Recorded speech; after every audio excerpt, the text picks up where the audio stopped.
welcome to the Pitch of Discontent. Owen back again for another guest episode. This time, throwing it back old school, we've got the virtual guest interview recording because logistically it wasn't possible for us to do this in person, but we have Aaron from Regionals on the line. Hello, Aaron. How you doing?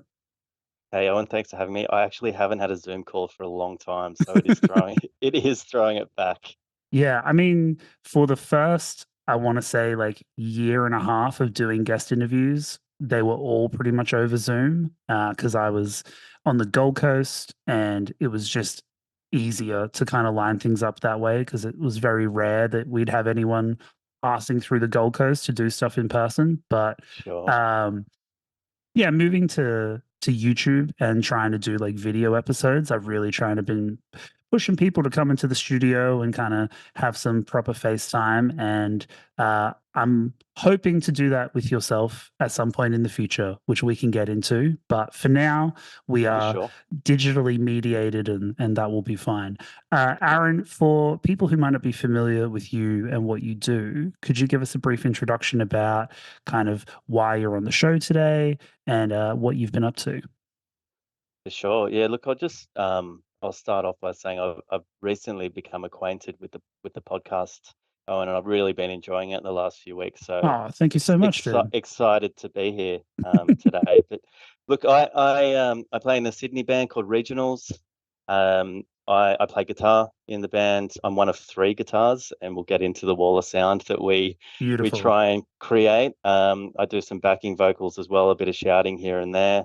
Excellent. Uh, yeah, so we've been around since about 2017, and it's genres are hard, but we do a kind of emo shoegazy type thing with some post-hardcore influences, but in that punk hardcore world.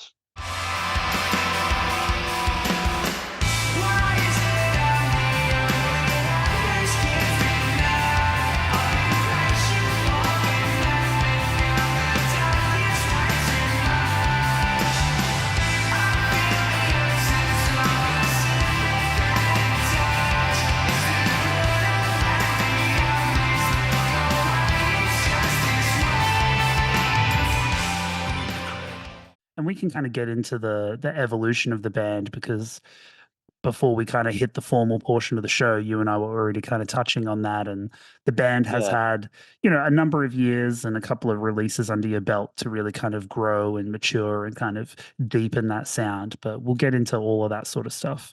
for sure. I have two kind of semi-serious questions for us to start. The Yep. band name, is it a reference to Glee? And if it isn't, should it be? It's, you know, I'm actually not that confident on the answer to this question because it might be now that you put it that way, but I don't know it to be a reference to Glee. Okay. It really just came from Brett, who's our singer Mhm. and guitar player, one of the three guitar players. It was just suggested by his brother, like as a random comment, like, "Hey, I've Okay. got a," like everyone comes up with band names from time to time, just like, "Hey, I've got this band name," and we were booked to play our first show, didn't have a name, and he was like, "Oh, my brother suggested Regionals," and we all just went, "Sweet, Sure, okay, that'll do. Yeah. that'll do." His brother might be a Glee fan, I don't know. Okay. It was just like a weird thing. I was like putting together notes for our chat and I was like thinking about the band name and I was like, it is kind of a vague enough general all-purpose name that it could have come from pretty much anything. And then Yeah. for whatever reason, the Glee thing like popped into my head unbidden because I am not a Glee fan, first of all. No, But no, me either. I remember the show, I remember the hype, and I remember how they were always talking about going to regionals, and it just like hit me, and I was like, I wonder if this is a Glee thing. Could it be a Glee thing? I don't know, but Yeah, I mean, okay. going to regionals, I remember was a thing, in my youth and our youth as well. So it might have more come from that. But look, it's kind of worked out in that there's so many one-word band names now in this genre that it's kind of just, yeah, worked out. Yeah, perfect. And then my second semi-serious question, we're here to kind of talk about the debut LP from the band, which we will get into in more detail further into the Yes. show. But the title of the record is Spoonbender. And Yeah. in a similar vein, is that a reference to that one scene in The Matrix with the kid who's bending the spoon? It probably isn't, Okay. but once again, because Brett's My named it, I instinct can't is say for terrible and sure. all over the place today. Yeah. So the record, and it's hard for me to speak about the lyrical themes on the record because I didn't personally write the lyrics. Sure. But I know that so Brett, who's the singer, he's always his lyrics have always been quite personal, introspective, touching Mhm. on themes around mental health and whatnot. But this time around, that's still there, but he's very into horror films. He's very into spooky stuff, trippy Okay. stuff, right? So he just tried to weave in some references and some styles that aligned with those interests. So the Spoonbender thing came out of mind control, being able to control things, Ah, and like some MK Ultra type some stuff. supernatural type stuff, and yeah, and like a lot of things, I thought it sounded pretty cool, so it stuck. Perfect. That's great. Yeah. I like that I came up with 2 plausible scenarios for both questions, and all of them were incorrect. So I'm like 0 for 2 in Look, my look, instincts for we're the we're a bit of a mystery in a lot of ways, so that just fits the theme. perfect. Yeah. Nailing it.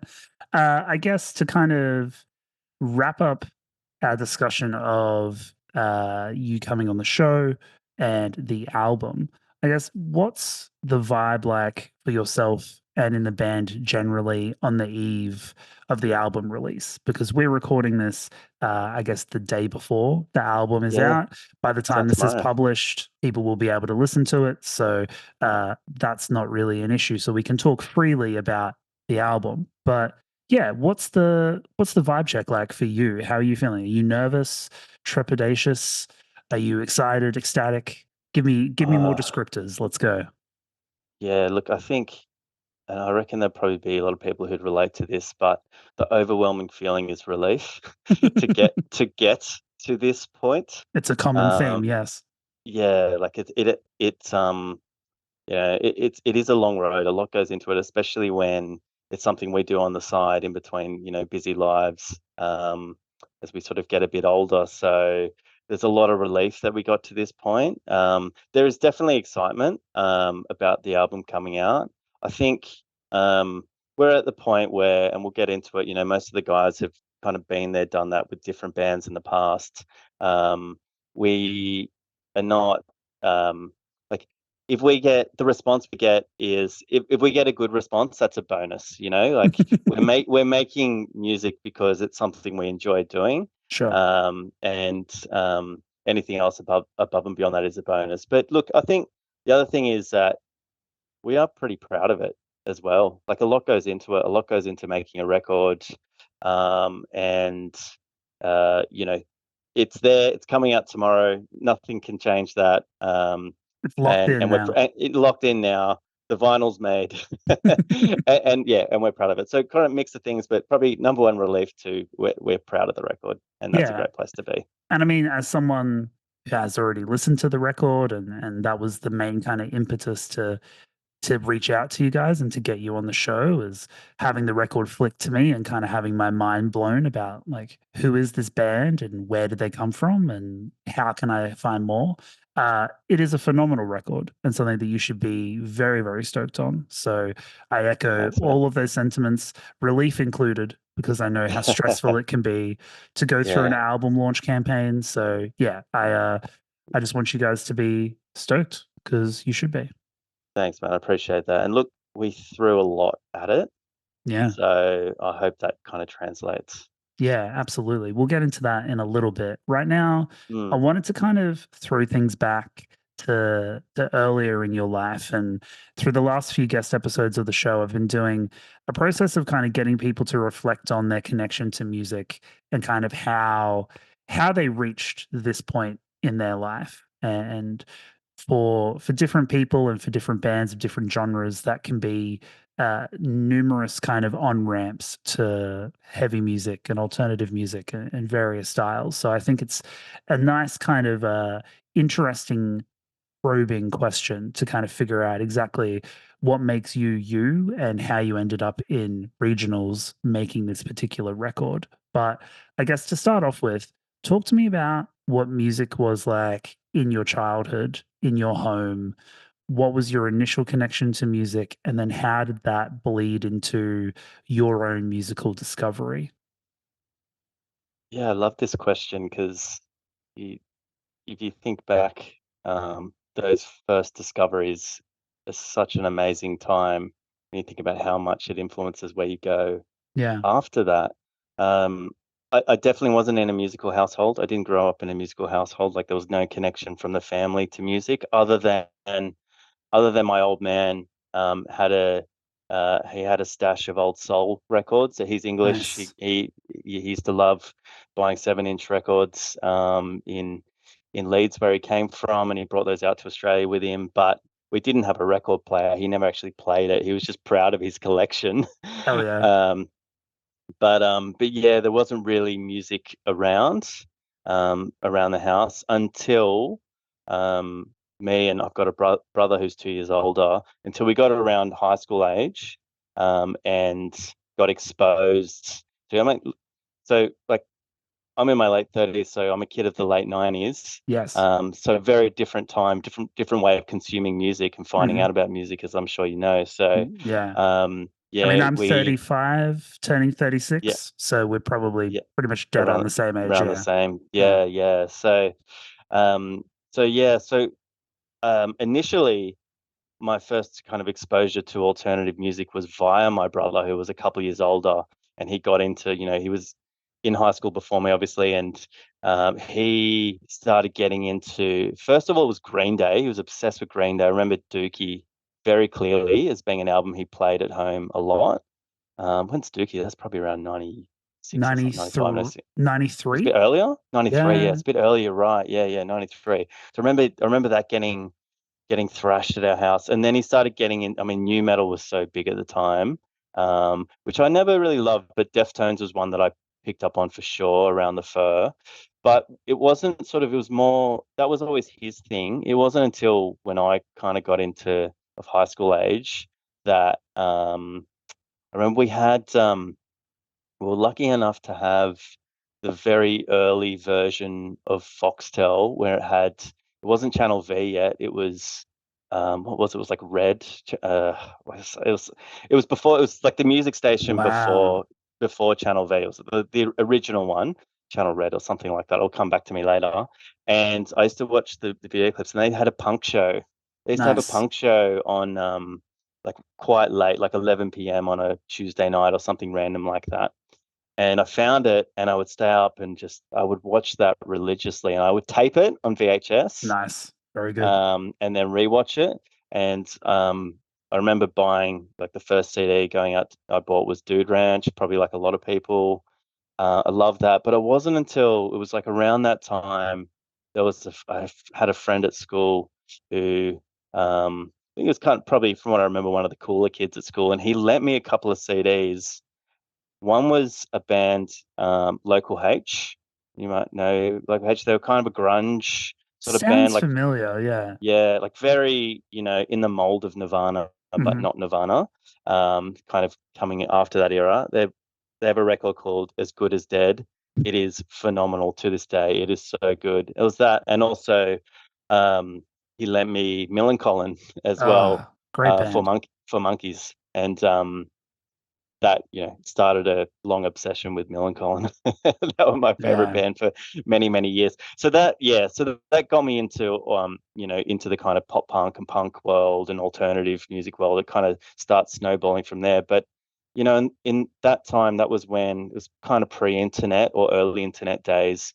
So you'd go to the record store and you would just look at, you'd buy things because you like the cover art, Yep. or you'd read the liner notes, and you'd go like, oh, a CD you liked, they thanked another band in the liner notes, so you'd go and track down their CD and whatnot. Yeah. And Big thing for me I was the like album promos that you'd see in like magazines and stuff, or on the back of like a record.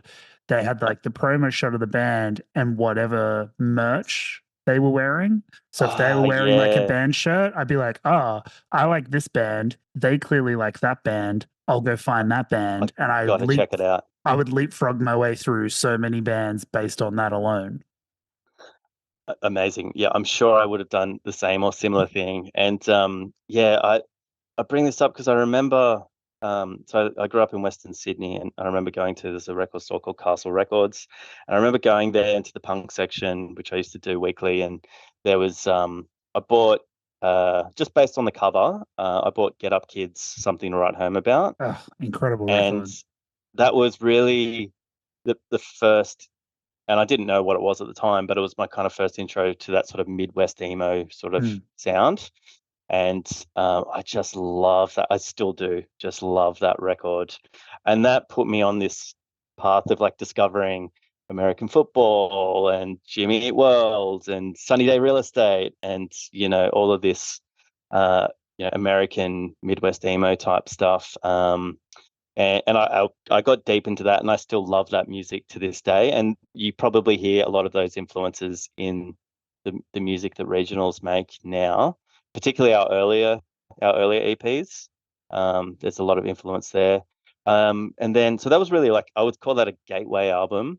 And then a little bit after that, a gateway album to heavier stuff, which is probably a pretty common response, was Thursday's Full Collapse. Like that was just like that came along and incredible just, record. Yeah. oh, like, and still is an incredible record. So that made me go down to into the path of heavier stuff. But like to get into where it got to regionals. So when I was into those bands in high school, made me want to learn guitar. Picked up a guitar. I think I formed a band before I even had played a note of guitar. It was like one of those, just like with your mates. Hey, let's start a band. You're gonna do this. You're gonna do that. I'm gonna play drums. I'm gonna play guitar. Now So everyone go away and learn the instruments and then come back. exactly. So I did a few high school bands and played in a band through high school and a few years after high school. But for me, I sort of dropped out or stopped doing music in my early 20s, Right. and was always a huge music fan, huge concert goer, consuming music all the time. But I was still playing music, but it was, for me, it was more, I was always writing music. I really love writing music. I still do now, but I was more just stuff that I was doing uh, for myself, Yeah. at the time.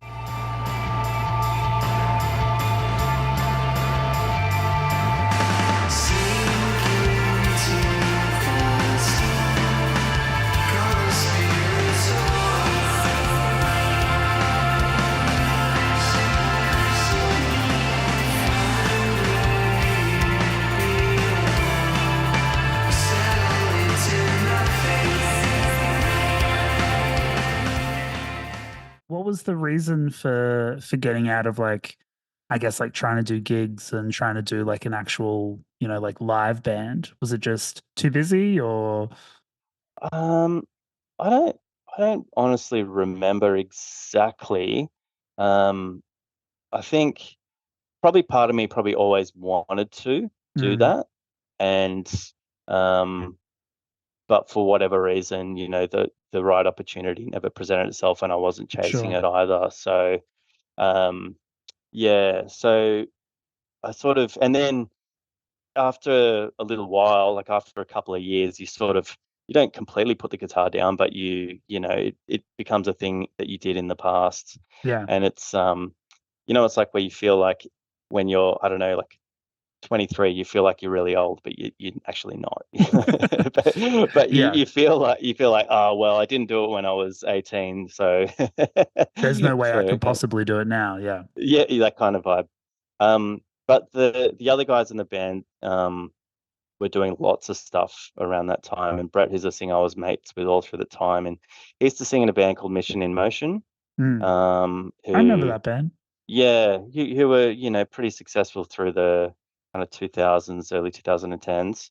Lockie, our drummer, also played in Mission in Motion. Right. Okay. Um, yeah, Paul, our bass player, he played in a ska band called Bagster that was did pretty well back in the day as well. And Tim, our other guitarist, was in this like super heavy band called Dining in Tuscany. that were around the Sydney scene at that time. Um, but yeah, so like to come back to your question, so it wasn't until like much later, I was like almost 30, or I was like 30 when just out of the blue, I'd always been mates with Brett, but out of the blue, I got contacted from, it's like a mutual friend for this guy who I didn't know at the time, who was looking to start a band and was looking for members. And my friend was like, hey, I know this guy's a great guitar player. The influences were that they were looking for was sort of balance and composure, title Mm. fight, pianos become the teeth, that kind of Yeah, vibe. Um, which I was fans of all of those bands. So yeah, sure. I dived into it super late, and then you know the rest of the members were recruited around that time in various ways. And actually, the guy who formed and put the band together, he was English. Andy Vincent, shout out Andy. He moved back to England like 6 months after that. So he kind of put the band together and then disappeared, and we kept going without him. That's crazy. I think I can hear a lot of those influences on the band's earliest material. And I guess like we can kind of get into that now, but like I was telling you kind of off mic that I have been introduced to the band through the debut record. So the album that's coming out kind of Yep. tomorrow or today for people watching this. And I hadn't heard the band before. It was a completely new listen for me. And I was like, wow, this is really, really great. This is the type of stuff that I love.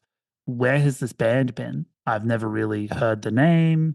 And I like to think that I kind of know, you know, a lot of the up and coming bands of different styles. That's kind of what I like to do. That's why I do the show. So to have one kind of slip under the radar in that way, I was like, these cheeky little bastards. Where have they been?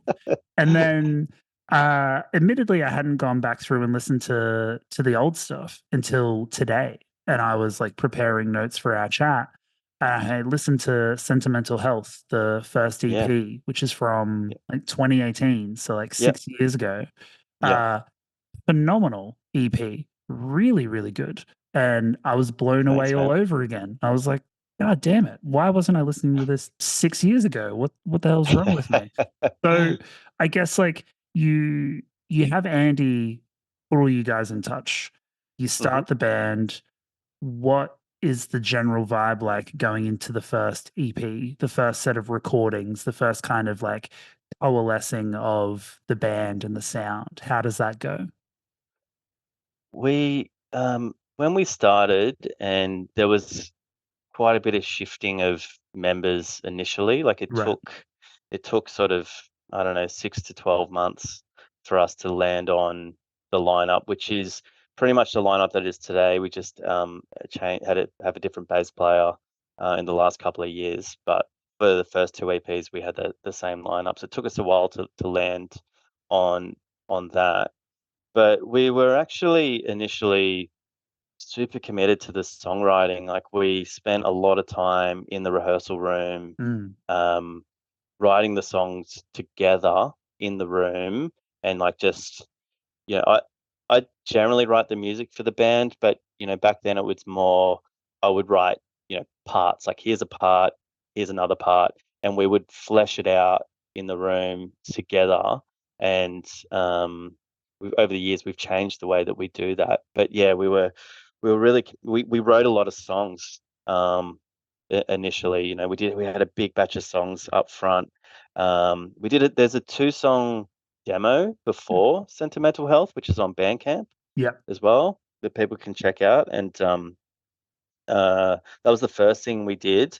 And yeah, I think the vibe going into Sentimental Health was like, yeah, we were just a really positive one. Like we thought we'd written a pretty good batch of songs, and it's that kind of like exciting early stage of the band. We didn't know where it was going to go, what was going to happen, and um, we were just pretty good mates at that point. So it was just fun. Yeah. Yeah.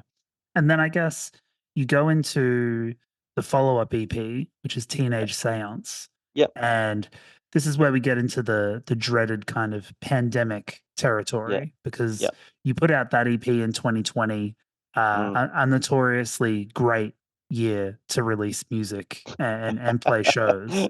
I Yeah, guess yeah. how was it going from the first EP to the second EP? Was there any particular kind of growth that you could see in the songwriting and in the band sound? And then what, if any, of the EP's impact was kind of undercut by the pandemic and the subsequent years afterwards? Yeah, it was massively impacted. So yeah, because we released it in May 2020, and, I think Shit. sort of yeah, what COVID happened started around, was it January, February that I year? think COVID was like a thing by March, I remember, Yeah, and yeah, May is probably when there's like lockdowns and stuff. So, yeah, not great timing, but hey, it yeah, is what it and is. yeah, and it's just one of those, like, hindsight things, like, no one such a strange time, right? But no one knew what a pandemic was really, so at the time, we were like, "Oh, it'll be fine soon." Yeah, So we'll put out the record. Like we just didn't. No one knew how long it was. Yeah, like how long it was going to take for things to get back to normal. I And we don't were think anyone knew. No. exactly. And we were sitting on. We'd just recorded this EP, and we are excited to put it out. And we were starting to build some trajectory between that first EP. So we put the first EP out, and no one knew who we were. And but we started to get booked for shows. We're starting to do international supports. We Right. played with Pianos Become the Teeth, which was a great show. And things were like slowly, but things were starting to happen. Like within our limitations, like we have always over the years been prone to not being able to do everything. Hmm. And that's often why we've flown under the radar, because we can't, because of just busy lives, we can't do everything. Um, so things were starting to build, and we thought we'd written a pretty good EP, and we're excited to put it out. We had a tour booked. We were going to do Adelaide, Melbourne, Sydney, Wollongong, Brisbane, Gold Coast, something like that. Hmm. And we got to Adelaide. We did the Adelaide show. This was in 21, so it was like maybe 9 months or something after the EP had come Yeah. out. I think, I don't know if it was like the day before we went to Adelaide or when we were in Adelaide, Melbourne went back into lockdown, and Mm. we were due to fly there the next day. So that got cancelled. And then Sydney went, the story. Like, Yeah. yeah, so we cancelled pretty much. We played Adelaide. That was it. Shout out Adelaide. Shout out Adelaide. And yeah, so that, yeah, it really, yeah. And then after that, it was pretty deflating at the time. Like there's Oh, I nothing you can could do, imagine. Yeah. nothing you could do about it. But it took us a while to resurface again after that. Mm. But like in terms of the music, I think it was like we've had a pretty big shift for the record that's about to come out. But I think that the transition between Sentimental Health and Teenage Seance was there was no conscious change. It was just more us developing a sound, developing what we were doing, maybe improving what we were doing, Yeah. being more comfortable playing together, writing some more, technical parts, here and there. And yeah, so it was just a progression from the first EP. Mm.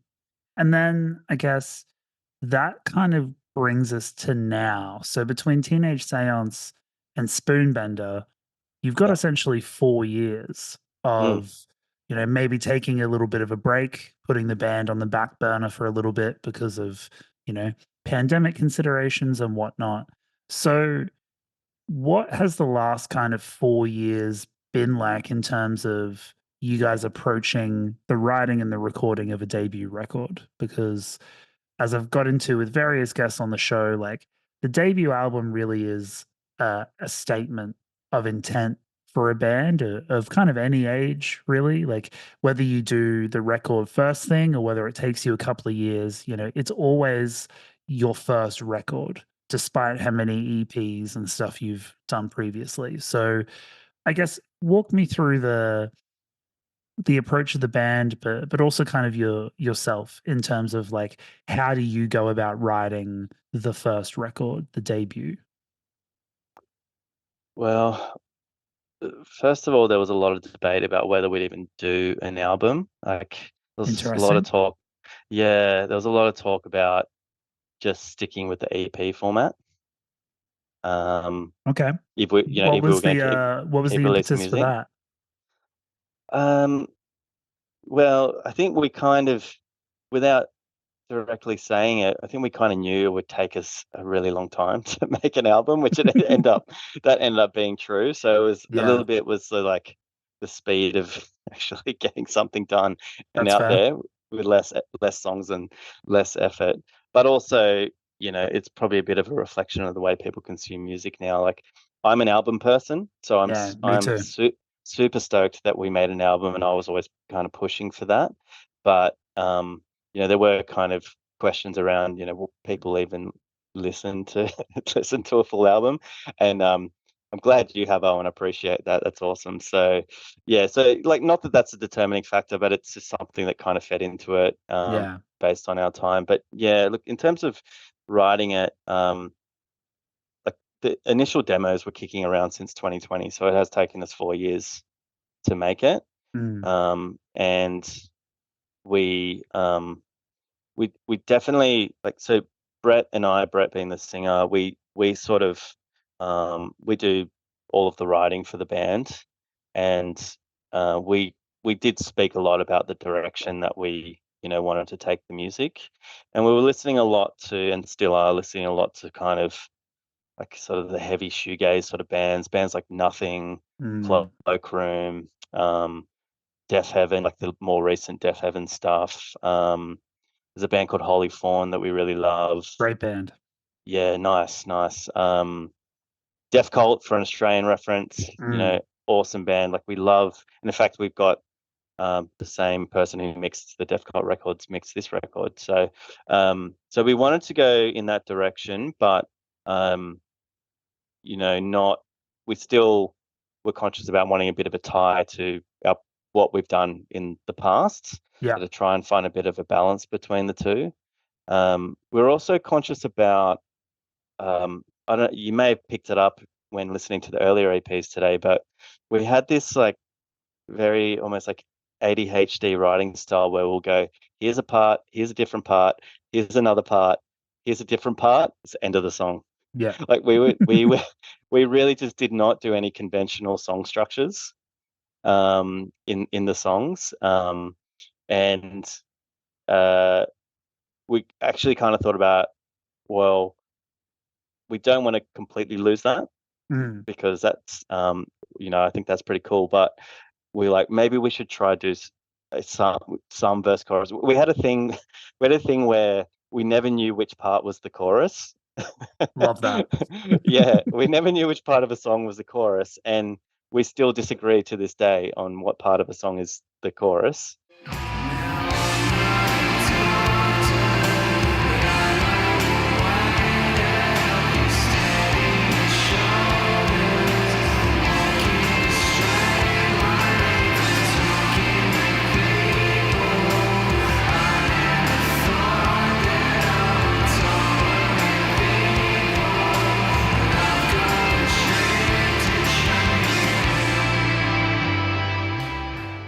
I mean, in this kind of like genre of music, I think it can get pretty blurred, Yeah, kind of by design, really. Like, listen to any heavy shoegaze song and try and tell me what's the chorus. Like, for sure. I don't think it really matters. Like, it's not it's not pop songwriting in that very clear, structured, like, here's your verse, here's your pre-chorus, here's your chorus, bridge, second verse, whatever. Like, I think it's pretty open to interpretation. And For sure, for sure. for the music that you're writing, like, there are clear hooks and there are clear kind of call and response moments, particularly with like the vocal overlays, like you were talking about, with like the shouted vocals and stuff that kind of contrast against, I guess, Brett's like main vocals.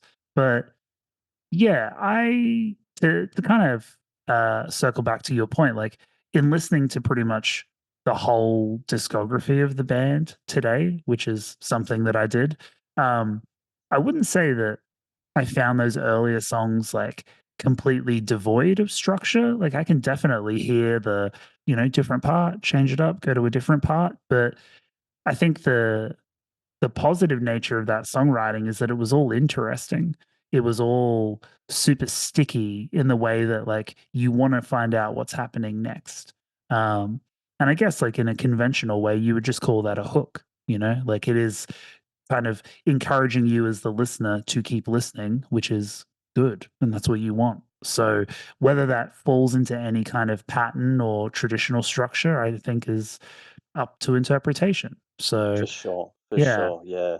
And because the songs were always written as instrumentals and the vocals are definitely the last thing that gets added, Mhm. there's always a priority given to the music being interesting. Yeah. So and then yeah, look, shout outs to Brett. He's done a great job in that he would manage to fit a certain melody into different parts that would bring the song together so it didn't feel just completely disjointed Yeah. on that earlier stuff. And I would say that Brett's vocals in particular have definitely kind of grown in various facets. Like you can hear a very kind of distinct and almost kind of raw kind of quality and timbre to his vocals on the first EP, like Sentimental Health.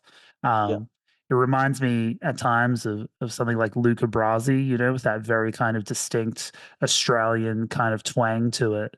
Whereas hmm, I think moving into this heavy shoegaze sound on the debut record has allowed him to kind of like I don't know, become a bit more diffuse with his vocals and everything kind of like feels a little bit more dreamy and a little bit more airy. And I imagine that allows him to kind of go for a bit of a different delivery and a different cadence. And the melody yeah, structure would be completely different. But yeah, I really appreciate his vocals on this release. I think they're a wonderful kind of counterpoint to everything that's happening instrumentally.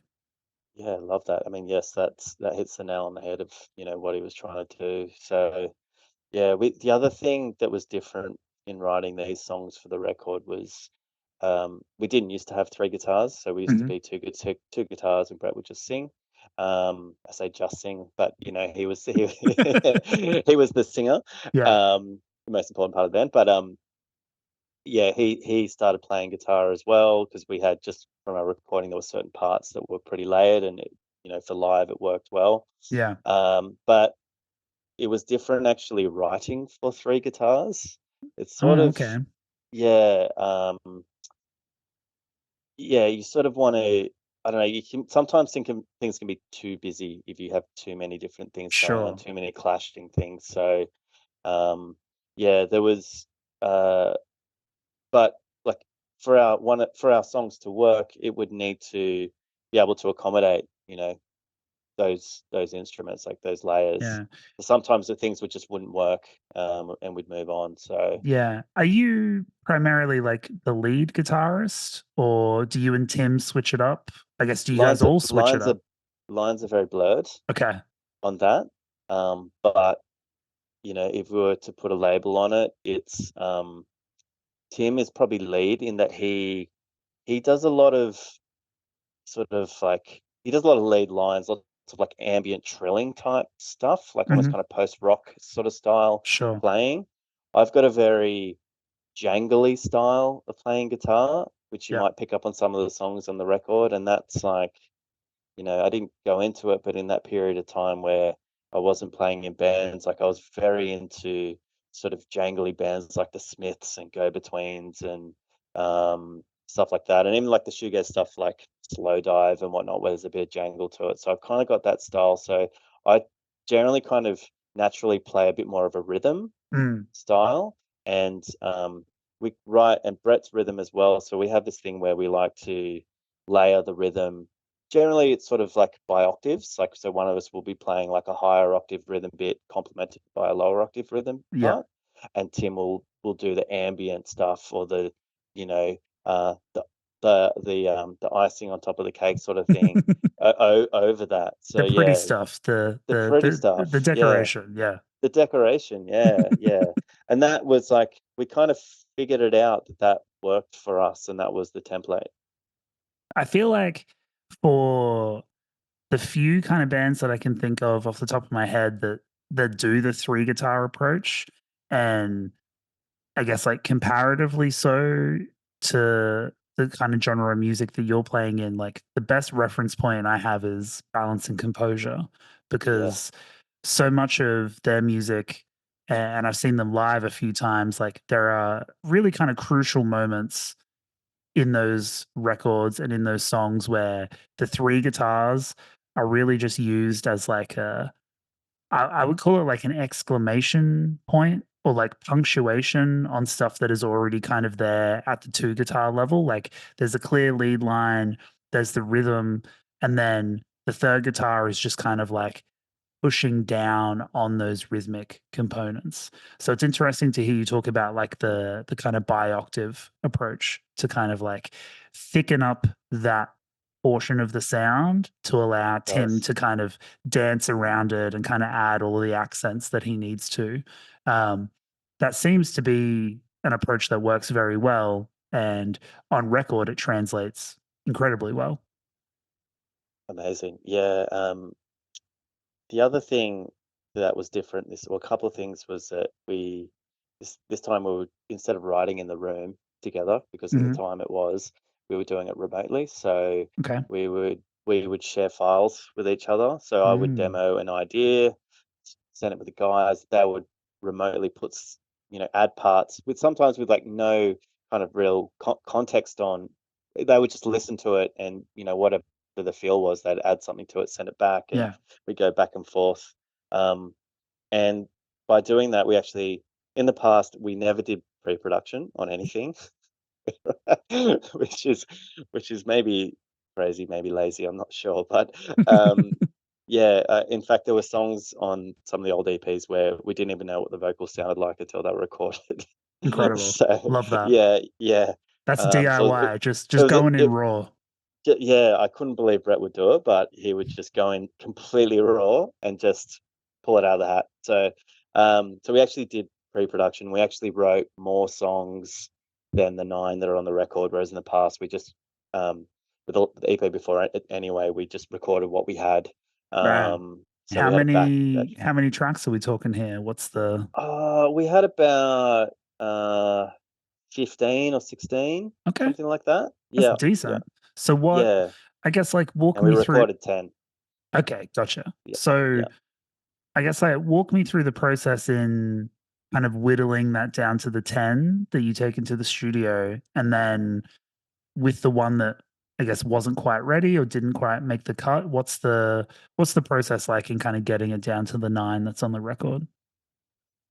So I think for from the ones that didn't make it, um, for a number of those, maybe 2, 3, maybe 4, that were the weaker songs in the Mm, batch, in our view. So kind of, easy decision on that.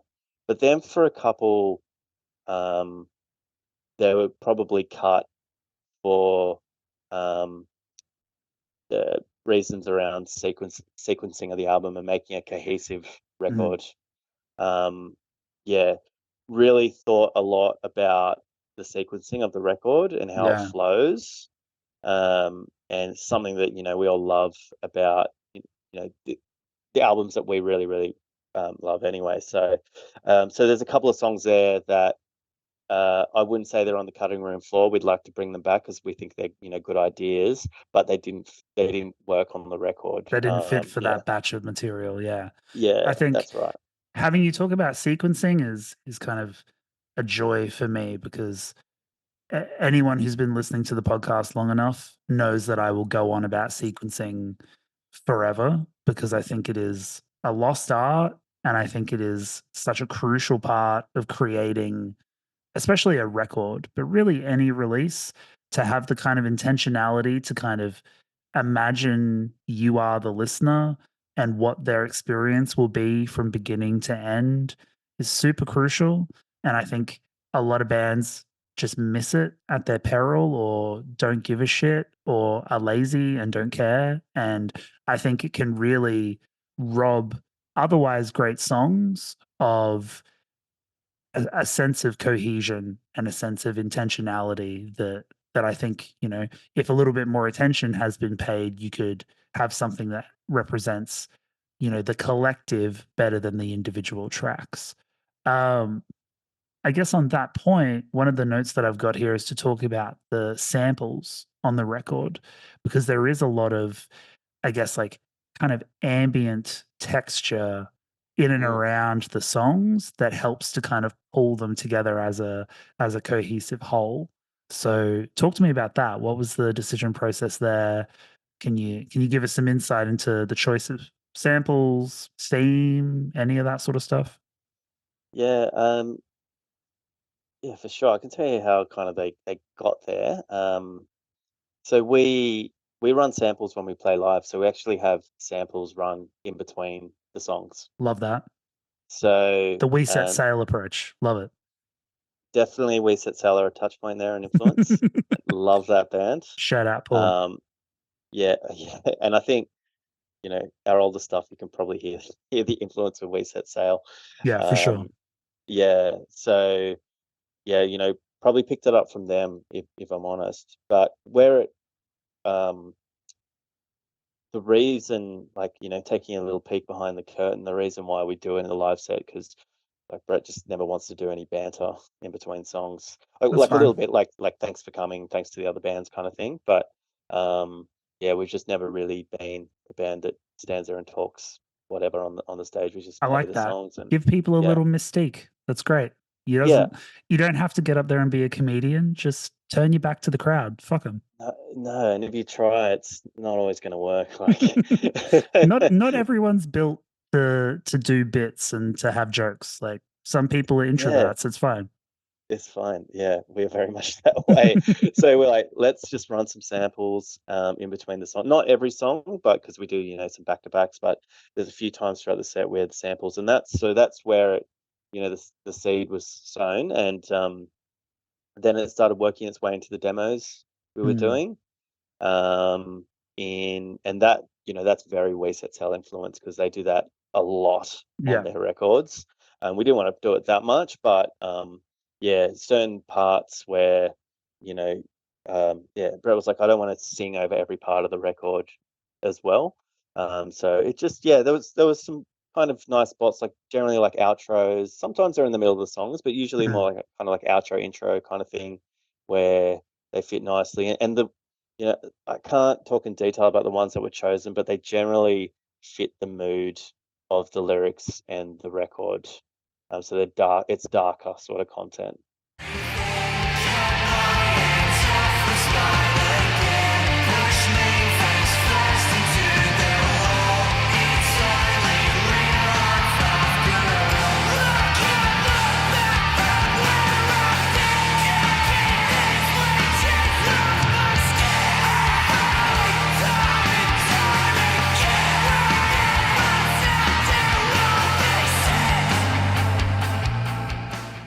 the best way I would describe it is it's like the kind of like the sinew or the tissue of the record, right? Like if the songs are like the meat or the muscle, it's the stuff that kind of pulls everything together.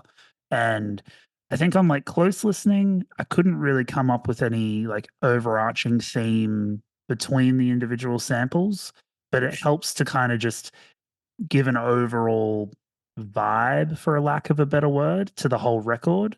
So unless there's like some real deep cut stuff in there that ties it all together, but I couldn't pass it on kind of subsequent listens. But again, that's a little bit of mystique. I like that. Maybe there's Th- something that I'll pick up on further listens, and I'm all about There's that shit.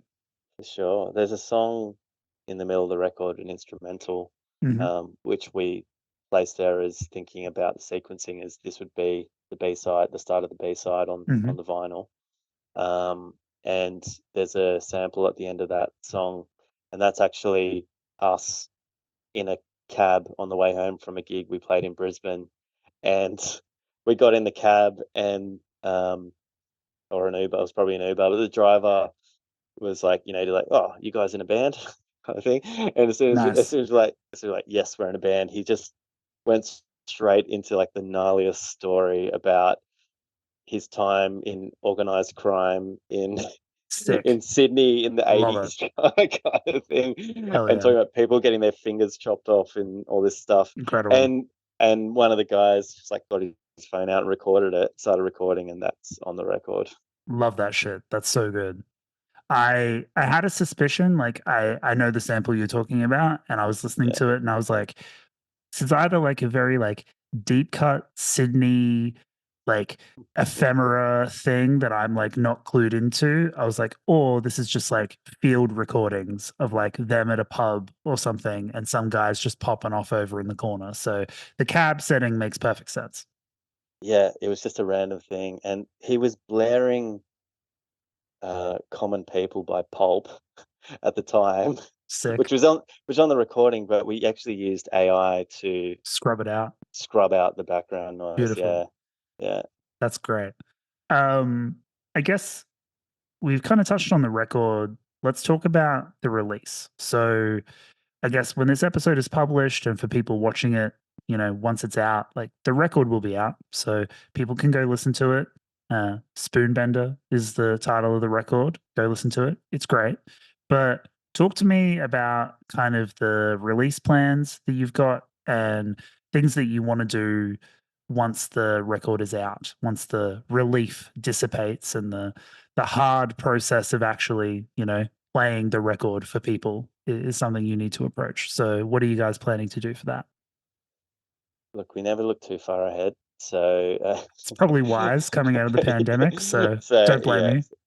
so plans are limited, but look, we've already done a launch in Brisbane a Okay. couple of weeks, like the weekend before last, and that It's was very just early. it was meant to be after the record came out, but opportunity to play with Brisbane legends, Apparitions, and Vestiges, Great who, bands.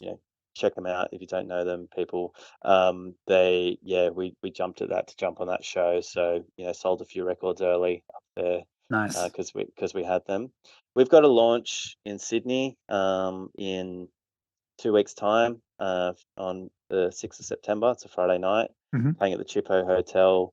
Got an awesome lineup. So supported by Sunrun, who are you may remember a Sydney band called Oslo from I do um, remember Oslo. Great yeah, record. it's Oslo guys. Their new band called Sunrun, Mm. awesome band. Um, Low, who are coming up from Melbourne, and that's Mark from Wholesale Commons' new band. Also a very sick band, and a local Sydney shoegaze band called Future Heaven, all really great bands. So really stoked for that in a couple of weeks' time. We've got a Melbourne launch after that, which we haven't announced yet, Hmm. and then we're kind of open after that to see where the record goes and what comes up. Um, we're just and this is maybe to our detriment, and the reason why people haven't heard records in the past is we're not really out there chasing it. Yeah.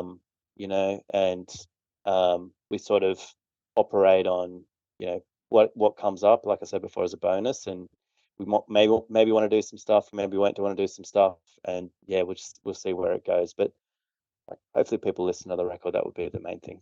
Yeah. Hell yeah. I think that can be maybe like a blessing in disguise to not need to feed that desire to chase it down and to become the next big thing, like I guess to kind of have humble ambitions about the art that you create and to really just care that people connect with it in any way and have that be the thing that you're trying to achieve, I think is very realistic. And, we are roughly the same age. So I can totally understand like not wanting to be sitting in a van driving from city to city in your mid 30s trying to call your partner back home and like talk to your kid over the phone. Like I get that. Yeah, That yeah, sounds awful. Fuck that. yeah. No, we take planes and stay in hotels now. Yeah, why not do it? Yeah, yeah. Yeah, It's no, nice. I It's totally nice. get that. um Okay, so that pretty much wraps up the main portion of the show. So, once again, I will encourage listeners and watchers of the show to go check out Spoonbender. It's a great record. Go listen to regionals. Go listen to the old stuff. The old stuff is fantastic too. Go listen to all of it. It's great.